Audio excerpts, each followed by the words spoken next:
오늘 우리가 함께 나눌 말씀은 요한복음 12장입니다. 요한복음 12장 24절, 25절 두 절의 말씀인데요. 요한복음 12장 24절, 25절 우리가 너무나 잘 아는 말씀이죠. 요한복음 12장 24절, 25절 우리 찾았으면은 한 목소리로 함께 합독하겠습니다. 내가 진실로 진실로 너희에게 이르노니 한 알의 밀이 땅에 떨어져 죽지 아니하면 한 알 그대로 있고 죽으면 많은 열매를 맺느니라. 자기의 생명을 사랑하는 자는 잃어버릴 것이요 이 세상에서 자기의 생명을 미워하는 자는 영생하도록 보전하리라. 아멘. 여러분, 오늘은 부활주일입니다. 어떻게 보면은 우리 기독교에 있어서 1년 중에 가장 중요한 날이라고 우리가 얘기할 수 있는 날인 것 같아요. 왜 그렇죠? 부활은 기독교의 핵심이기 때문에 그렇습니다. 그래서 보니까 바울도 고린도전서 15장 14절에 보니까 그리스도께서 만일 다시 살아나지 못하셨으면, 부활이 없으면 우리가 전파하는 것도 헛것이요 또 너희 믿음도 헛것이며, 이런 이야기를 합니다. 부활이 없으면, 예수님의 부활이 없다면은 우리가 믿는 것, 또 우리가 전파하는 것, 모든 것이 다 헛것이다라고, 예수님의 부활 없는 기독교는 헛된 종교일 수 있다라고까지 이렇게 바울이 성경의 말씀을 통해서 우리 전해주고 있습니다. 그렇기 때문에 예수님의 부활이 객관적인 사실이고 역사적인 사실이다 하는 것은 매우 중요합니다. 그래서 이것들을 되게 많은 설교들, 또 많은 강의들을 통해서 이것을 좀 변증하려고 애를 쓰는데요. 우리가 쉽게 그래서 부활이 역사적인 사실이 왜 역사적인 사실일까 했을 때 이런 얘기를 많이 하는데, 제가 청춘을 위한 기독교 변증이라는 책을 보니까요, 여러분 이 책 한번 읽어보시면 되게 좋습니다. 재밌어요. 소설 형식의 청춘을 위한 기독교 변증이라는 책에 보니까 이런 내용으로 부활의 역사성에 대해서 이야기를 합니다. 뭐라고 얘기하냐면요, 예수님의 무덤은 그가 묻힌 뒤 얼마 후 빈 채로 발견되었다. 빈무덤이었다는 것이죠. 육체가 없다는 겁니다. 제자들은 부활하신 예수님을 목격했다. 이것만으로도 예수님이 부활하셨을 것이 분명하다라는 것인데, 사실 그러면 자기들이 훔쳐놓고 이렇게 얘기하는 경우들이 있잖아요. 거기에 대해서 뭐라고 얘기하냐면요, 제자들은 예수님이 십자가에 못 박히고 매장된 그곳, 예수님이 십자가에 못 박히고 매장되었던 예루살렘에서 그 일이 일어난 지 얼마 지나지 않아서 예수님의 부활을 증거하는 설교를 했다. 누가 봐도 거짓말이라고 충분히 이야기할 수 있는 그 현장에서 이들은 예수님의 부활을 실제적으로 증언했다라고 하는 것이죠. 그리고 더불어서 가장 초기에 복음의 메시지는 철저하게 예수님의 죽음과 부활에 집중되어 있었다. 거기에 더해서 예수님의 친형제인 야고보는 예수님의 부활을 경험하기 전에는 회의적인 입장이었지만 부활하신 예수님을 목격한 뒤로 그는 그리스도인이 되었다. 이런 걸 미루어 봤을 때 예수님의 부활은 역사적인 사실이고 객관적인 사실일 수밖에 없다. 그렇지 않으면 이 사람들은 정신병자들이다, 사기꾼이다, 이렇게 얘기하는 것입니다. 그 말은 우리가 믿고 우리가 이렇게 따르는 성경이 거짓이다, 이 얘기가 똑같습니다. 그렇기 때문에 우리는 예수님이 정말로 부활하셨다라고 하는 확실함을 가지고 신앙생활을 하게 되는 거죠. 여러분, 예수님 정말로 부활하셨습니다. 믿으십니까? 네. 이렇게 우리가 부활이 객관적인 사실이라는 것을 아는 것에 더해서 부활의 능력을 아는 것, 부활의 능력에 대한 확신을 갖는 것이 더 중요합니다. 그러니까 부활이 객관적 사실이다, 이것도 중요한데, 이 부활의 능력이라고 하는 것, 그냥 어떤 사실에 불과한 것이 아니라 능력이라고 하는 것을 아는 것, 거기에 대한 확신을 갖는 것이 훨씬 더 중요합니다. 요한복음 12장 24절에 보니까요, 한 알의 밀이 땅에 떨어져 죽지 아니하면 한 알 그대로 있고 죽으면 많은 열매를 맺느니라. 우리가 방금 읽었잖아요. 자, 한 알의 밀이 땅에 떨어져 죽으면 열매를 맺게 된다. 이건 뭐예요? 객관적인 사실이에요. 이건 누구나 쉽게 받아들입니다. 왜 그렇죠? 수업 시간에 배웠으니까. 맞아. 미랄이 죽어서 떨어져서 죽으면 열매 맺지. 너무나 쉽게 받아들이고 끄덕끄덕 할 수 있습니다. 그런데 미랄 하나가 많은 열매를 맺는 그 과정을 경험한 사람, 미랄 하나가 떨어져서 그 떨어진 미랄이 정말로 자라서 열매를 맺는 것을 경험한 사람, 그 미랄 하나의 능력을 맛본 사람에게 미랄이 떨어져서 많은 열매 맺게 될 거야. 이 이야기는 전혀 다르게 들릴 거라는 거죠. 아마도 경이로움을 느끼게 될 것이고 미랄 하나가 가진 잠재력과 그거에 대한 신비감을 갖게 될 것이라고 하는 거예요. 감탄이 나오는 겁니다. 왜? 이게 그냥 미랄 하나에 불과한 것이 무슨 알맹이 하나에 불과한 것이 아니다라고 하는 것을 알고 있기 때문에 그런 거예요. 그래서 제가 오늘 아침에 담임 목사님도 인용하셨는데 팀 켈러 목사님 최근에 쓴 그 부활을 입다라는 책에 이런 말이 나옵니다. 예수님의 부활에 관한 객관적 사실을 아는 것은 바울의 말대로 빌립보서 3장 10절을 인용하면서 그 부활의 권능을 아는 것과는 전혀 다른 문제다. 부활의 객관적인 사실을 아는 것과 부활의 권능을 아는 것은 전혀 다른 문제다라고 얘기하는 거죠. 사실 아는 것과 그 능력을 경험한 것이 다르다고 하는 이야기예요. 그래서 오늘 요한복음 12장에서 한 알의 미랄이 땅에 떨어져 죽는 것, 이것이 무엇인지 우리가 한번 생각해 봐야 된다는 것이죠. 우리는 많이 들었어요. 한 알의 미랄이 땅에 떨어져 죽으면 많은 열매 맺는데 너도 죽어, 이런 얘기 많이 듣습니다. 기독교의 진리죠. 너 죽어야 돼, 막 이런 얘기 많이 듣는데 대체 뭐 이렇게 내가 어떻게 죽어야 되는데 이렇게 짜증이 났어요. 그래서 전사님이랑 이렇게 회의하면서 이렇게 걷다가 전사님이 오늘 이번 주 말씀 묵상하면서 어떤 생각했어요? 막 했는데 죽어야 된다고 얘기를 하시더라고. 도대체 죽는 게 뭔데 내가 이랬어요. 그래서 되게 잘 설명해줬어요. 죽음은 자기를 포기하고 자기를 부인하는 거고 절제하고 이렇게 하는 거 잘 설명해줬어요. 근데 그게 너무 힘든 거예요 저한테. 왜 자꾸 죽으라 그러냐고. 기독교는 생명의 종교고 기쁨의 종교라면서 왜 이렇게 우울하냐고 내가 그랬는데 이 말씀을 가만히 보니까요, 이 한 알의 미랄이 땅에 떨어져 죽는 것, 이거 보니까 예수님에 관한 이야기더라고요. 우리한테 죽어라 이 얘기하기 전에 이 이야기는 예수님에 관한 이야기예요. 우리가 24절에 이 말씀이 나오는데 그 바로 앞에 나오는 23절에 보면요, 뭐라고 얘기하시냐면요, 예수님이 인자가 영광을 얻을 때가 왔도다, 때가 됐다, 그러면서 이 이야기 하시는 거예요. 어떤 때가 된 거예요? 내가 한 알의 미랄로 땅에 떨어져 죽을 때가 됐다. 굉장히 무거운 말씀입니다. 이게 본인의 입으로 내가 죽을 때가 됐다. 그리고 나서 33절 뒤에 나오는 33절에서 요한이 이렇게 덧붙입니다. 이렇게 말씀하심은 자기가 어떠한 죽음으로 죽을 것을 보이심이로라. 정확하게 이 말씀은 한 알의 미랄이 땅에 떨어져 죽는 것, 이건 예수님 자신의 죽음에 관한 이야기를 하고 계시는 거예요. 예수님께서 한 알의 미랄이 되어서 이 땅에 오셨고 이 땅에 오셔서 십자가에 달려 죽을 것이다, 이 이야기를 하고 있다라고 하는 것입니다. 그것을 우리가 이번 한 주 동안 묵상해 왔어요. 그 놀라운 사랑, 그 놀라운 은혜. 그런데 예수님께서 한 알의 미랄이 되어 땅에 떨어진 것으로 그 이야기가 끝나지 않는다는 것이 오늘 기독교의 진리의 핵심입니다. 예수님은 땅에 떨어져 죽으셨고 그 죽음이 무엇으로요? 철저하게 부활, 다시 사심으로 이어졌다라고 하는 거예요. 이거를 오늘 예수님 이렇게 말씀하셨습니다. 많은 열매를 맺는다.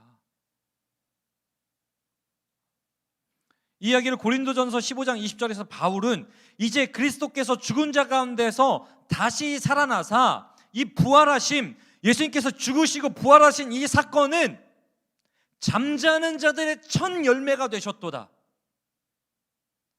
이거는 죽은 사람들에 관한 이야기이기도 하지만 오늘 죽은 것과 같이 살아가는 우리 모두를 향한 이야기라고 하는 사실입니다. 우리 모두를 위한 첫 열매, 우리도 예수님처럼 다시 부활할 것이다 라고 하는 그 첫 열매로서의 증거가 된다라고 하는 겁니다. 이건 결론적으로 무슨 얘기 하는 거냐면요, 예수님의 죽으심, 그 죽으심을 극복하신 부활, 이 부활은 역사적 사실일 뿐만 아니라 능력이다라는 이야기를 하고 있는 거예요.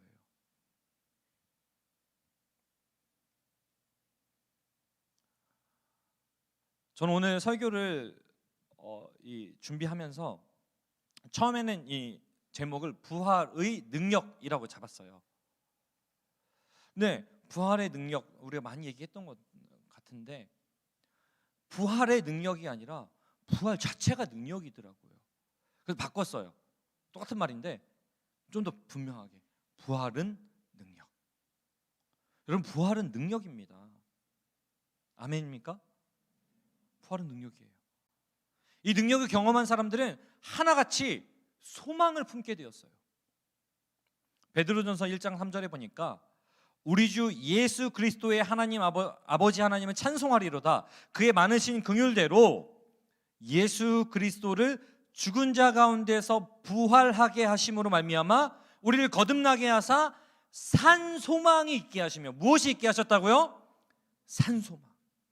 산 소망을 갖게 됩니다. 무엇으로? 부활의 능력으로 말미암아. 부활이 능력이기 때문에 그 부활의 능력이 우리를 어떻게 하게 만든다고요? 산 소망을 갖게 만드는 것. 그렇기 때문에 부활은 능력인 것입니다, 여러분. 여기서 산 소망으로 번역된 헬라어 단어가 엘피다라는 단어인데요, 이거는 그냥 단지 희망사항, 그냥 나중에 천국 가겠지, 잘 되겠지, 이런 희망사항을 말하는 게 아니에요. 헬라어 단어의 이 뜻은 무엇을 말하는 거냐면요, 깊은 확신. 산 소망은 뭐냐면요, 깊은 확신입니다. 어떤 확신? 예수님처럼 나도 영원한 생명을 누리게 될 것이고, 예수님께서 죽으시고 살아나셨기 때문에 그것을 믿은 나 역시 새롭게 태어난 자라는 그 깊은 확신. 새롭게 태어났고 이 새롭게 태어난 이 상태로 영혼을 누리게 될 것이다 라고 하는 깊은 확신을 의미하는 거예요. 우리는 거듭되는 고난의 현실, 그런 그냥 두려움과 절망과 불안함이 가득한 현실을 살아가는 게 우리의 모습입니다. 심지어 그런 얘기 하잖아요. 고난이 없는 인생은 없다. 여러분 공감하지 않나요? 아까 리더들이랑 이렇게 나눔하는데 줌이지만 그 마음이 절절하게 느껴졌어요. 그 어떤 친구가 다른 친구들에게 저들이 너무 야근 많이 하고 바빠가지고 자기가 힘들다 소리 못 하겠대. 그래 내가 자기 칼퇴하니까 내가 야 그래도 칼퇴하는 데에도 다 칼퇴하는 인생에도 다 힘듦이 있지 않냐. 그랬더니 막 너무 공감해서 맞아요 목사님. 자기도 힘든 거야. 근데 뭔가 다른 사람하고 비교하니까 좀 말하기가 너무 민망해서 그런 거지. 이 땅을 살아가는 우리에게 고난, 힘듦, 두려움, 불안이라고 하는 것이 전혀 사라질 수는 없는 것 같습니다. 조금 더 무겁고 덜 무거울 수는 있을 수 있겠지만 그걸 우리가 계량화할 수 없어요. 그야말로 우리는 고난이 없는 인생은 없다 할 만한 그런 막연한 현실을 살아가는 게 오늘 우리의 모습이에요. 그래서 요즘 그런 말 있잖아요. 니트족 들어봤죠? 네. 뭐예요? 구직 활동이나 그것을 위한 교육이나 훈련과 같은 그런 준비 안 하는 겁니다.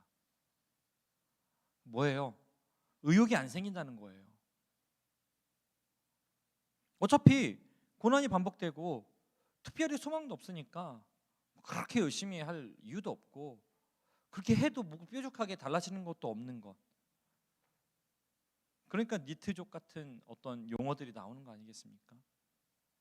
근데 사실 이게 어제 오늘만의 이야기는 아니라고 생각해요.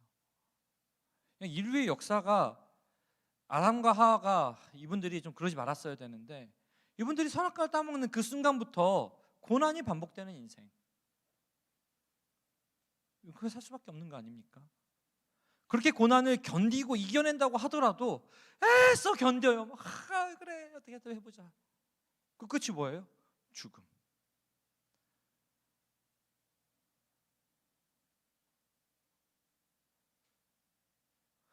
그분들이 그러지 말았어야 되는데.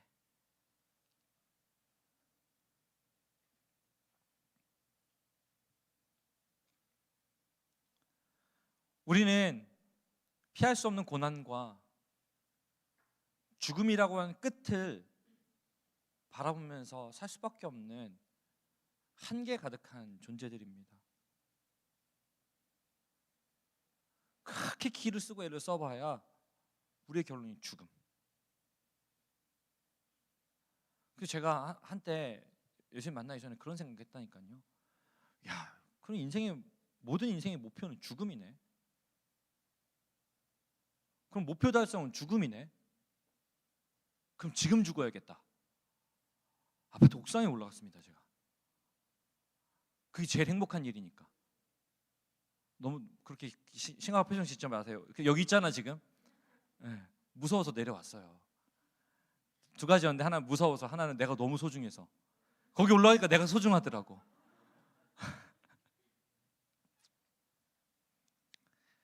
결국 우리가 아무리 길을 써도 결론은 고난과 죽음이라는 거예요. 그래서 예수님께서 오늘 우리 함께 읽었던 25절에서 이런 얘기 하시는 거예요. 자기 생명을 사랑하는 자는 잃을 것이다. 그 말이 뭐예요? 생명을 사랑해서 키를 쓰고 해서 맞는 결론이 죽음이라고 하는 거예요. 잃는 것이라는 거예요. 고난과 죽음으로 점철되는 우리의 인생을 지키려고 애써봐야 결국은 그런 허무함에 도달할 수밖에 없다라고 하는 것이에요. 그렇다면 우리는 원래 이런 존재였는가? 아니라는 겁니다, 여러분. 원래는 우리에게는 죽음이라는 게 개념이 없어야 돼요. 그분들이 그것만 안 먹었어도. 죽음은 우리한테 없는 개념이에요. 근데 그게 생긴 거죠. 그 한심스러운 결론을 우리는 맞이할 수밖에 없는 삶을 살아가는 것입니다. 근데 그 한심스러운 결론을 맞이하는 것을 하나님은 차마 보실 수가 없으신 거예요. 그래서 우리의 그 부활의 첫 열매가 되시는 것입니다. 굳이 자신이 몸을 던져서 십자가에 달려 죽으시고 다시 살아나시는 거예요. 우리에게 그 죽음이라고 하는 그 답답한 현실을 깨트려 주시기 위해서. 그렇기 때문에 우리에게는 예수님, 그리고 그 예수님의 부활의 능력이 필요한 줄로 믿습니다. 왜요? 죽음으로 점철되는 그 우리의 인생의 굴레를 누가요? 예수님께서 무엇으로? 부활로 끊으셨기 때문에 그래요. 우리를 위해 죽으심으로, 그리고 그 죽음을 이기시고 다시 사심으로 말미암아 많은 열매를 맺으시는 그 예수님이 우리한테 필요한 것입니다. 그리고 그 예수님으로 인해서 깊은 확신으로 영원한 삶을 소망하게 하는 그 부활의 능력이 우리에게 필요하다는 거예요. 그래서 제가 이렇게 찾다 보니까 R.C. 스프롤이라고 하는 되게 훌륭한 청교도 학에 대한 교수님이 계신데, 이분이 아내와 딸을 잃으셨어요. 나의 아내와 딸을 여의면서 지난 몇 년 동안 가장 극복하기 어려웠던 일 중 하나는 사람들이 던지는 이상한 시선들을 받는 것이었다고 고백했다. 그러면서 사람들은 내가 움츠려들지 않는 것을 무슨 기이한 일인 것처럼 바라보았다. 아내와 딸을 잃고 움츠려들지 않는 이 교수님을 보면서 사람들이 이상하게 쳐다봤다는 거예요. 그게 힘들었다는 거예요. 아내와 딸을 잃은 것이 어려운 것이 아니라 사람들이 그렇게 바라보는, 아내와 딸을 잃고 흔들리지 않는 모습을 바라보고 자신을 기이하게 여기는 게 어려웠다는 것이에요. 이어서 이렇게 말씀하셨다고 합니다. 아이들과 나는 사실 깊이 슬퍼하고 있는 단계에 있지만 소망이 없는 것처럼 슬퍼하지는 않는다. 나의 사랑하는 아내와 소중한 딸, 그들은 예수님께 속해 있다. 그리고 예수님께서는 승리하셨다. 우리가 그들의 무덤을 바라보고 있는 그 순간에도 우리는 예수님께서 모든 것을 바꾸어 놓으실 것을 알고 있다. 무엇입니까? 부활의 능력. 그 부활이라는 능력을 맛보았기 때문에 깊은 확신을 가지고 있을 수 있는 거예요. 그러니까 움츠러들지 않을 수 있는 것입니다. 가장 사랑하는 아내와 딸을 잃은 그 한 남자가 움츠러들지 않을 수 있는 이유, 부활로 인해서 예수님의 부활이라고 하는 그 능력을 맛보았기 때문에 그 안에 깊은 확신에 찬 소망이 있었던 것이에요.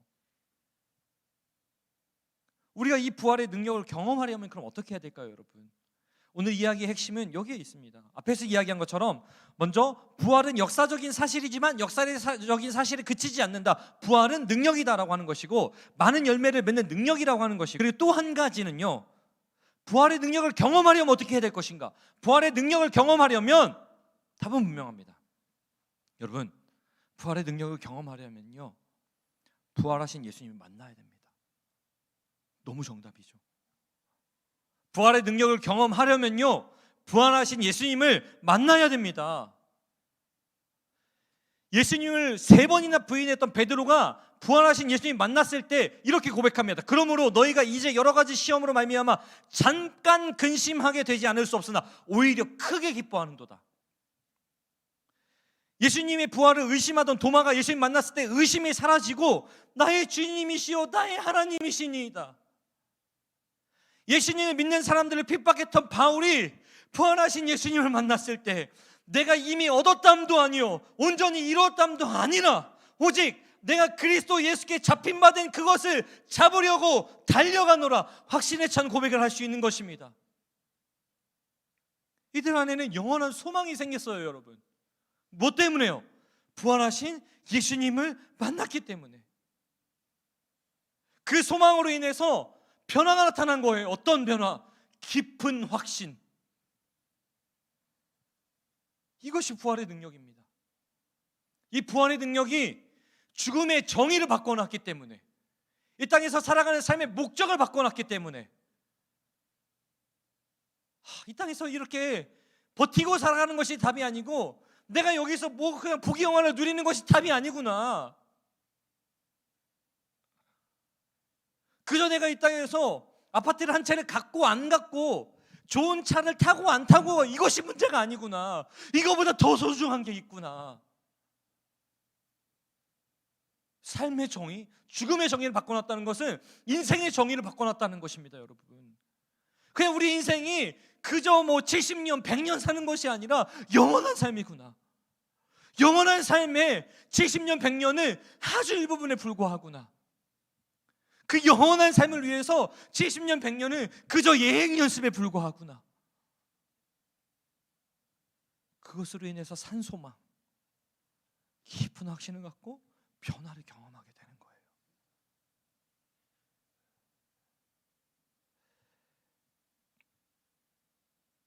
저는 오늘 설교를 마무리하기에 앞서서 그럼 우리의 변화가 베드로, 도마, 바울의 변화가 아니라 저와 여러분의 변화임을 확신합니다.